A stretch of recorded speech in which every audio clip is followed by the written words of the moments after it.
Well, it's 6:15 in the morning. I'm out in the garage, waiting for the newspaper to arrive.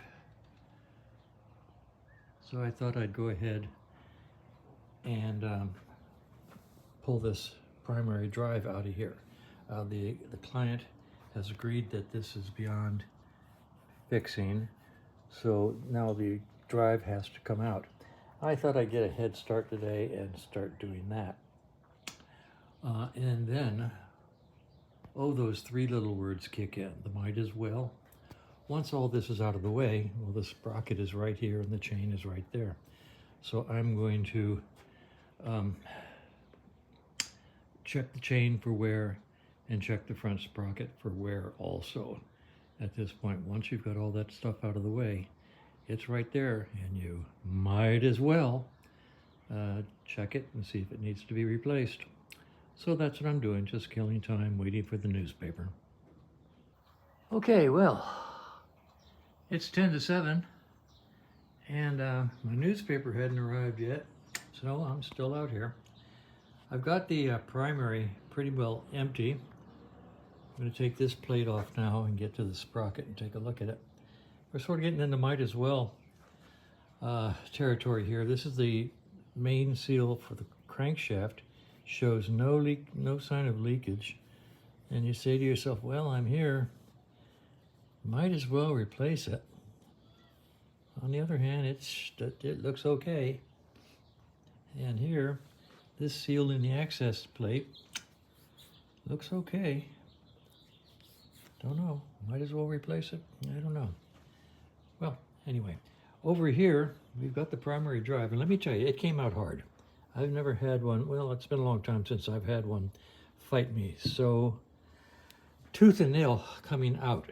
Without these special pullers, this is a gear puller here, and without this puller, which is a clutch hub puller,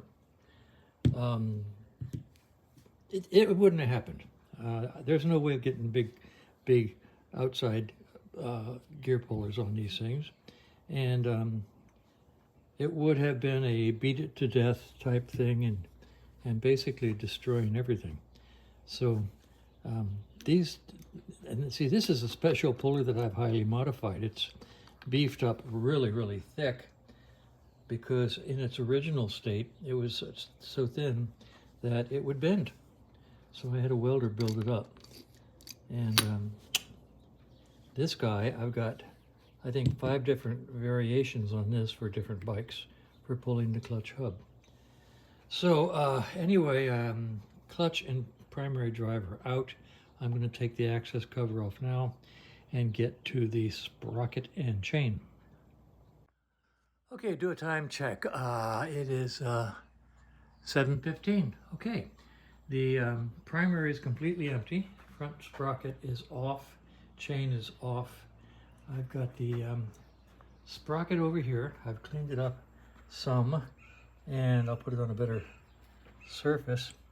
And you can see by looking at the leading edge of the teeth that it is what we call fish hooked.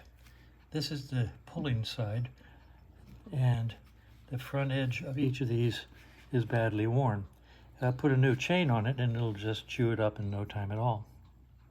So that's a good thing. Now just for grins, let's count the teeth. Stock is supposed to be 18 teeth. So let's just call this 1, 2, 3, let's see, 1, 2, 3, 4, 5, 6, 7, 8, 9, 10, 11, 12, 13, 14, 15, 16, 17, 18. Yep, 18 teeth, good. That's a nice stock original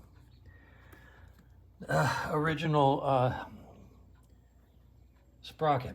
Okay, let's go over here. You've seen me do this before. It's the way I test chains for wear. You put it up against a straight line, in which case I use the crease in the floor, lay it flat and bow the ends, and 6 inches deflection is a brand new chain. 8 inches is slightly worn, 10 inches is worn to what I consider to be the point where you say, gee whiz golly, should I put this thing back on, or should I run it for another year to make it, get the use out of it? But Anything beyond 10 inches is it's worn out. This guy comes in exactly at 10 inches. And I'm going to say he's right at the point where you got to make a decision. So my decision is I'm going to replace it. Okay? It's just too much work to replace these nasty chains. So anyway, I'm going to order a new chain. So, by the way, here's the clutch cable hanging up in the air. I cleaned it out with carb cleaner, and I'm putting drops of oil through it now to get it fully oiled because it was kind of glommed up.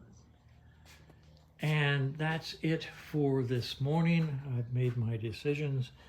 Let's take a look at this. Hang on, get a flashlight.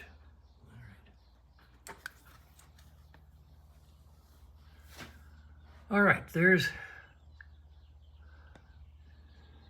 oil in there. I'm going to replace this oil seal also. I mean, we're right there, and there is signs of oil in that area that might just be from the chain, but notice that it's drier up at the top and wetter at the bottom. So I'm going to change out that oil seal. This one, I don't know. I just don't know. I don't know. I'm guaranteed that's original. I'll price it. I'll probably replace that oil seal and this oil seal also. It's those three little words that get us in so much trouble. You know, believe it or not, the three little words that get us in so much trouble are not "I love you." No, the other three little words, might as well. We are in here. We might as well replace this inexpensive seal. We might as well replace this inexpensive seal. Just as we might as well replace the chain.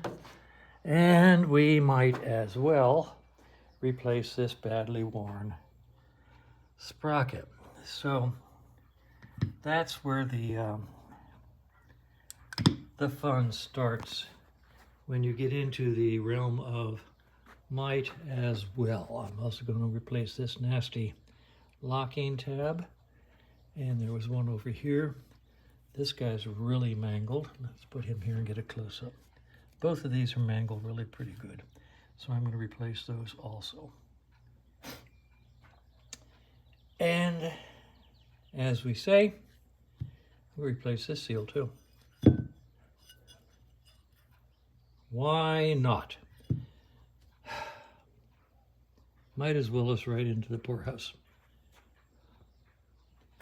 And that's where we are. My paper is here. It has a Riz. There it lays. He just flew by at 60 miles an hour and flung it out the window. So I'm going to go out there, get my newspaper, have another cup of tea and a biscotti, sit in my lounge chair and start my day officially.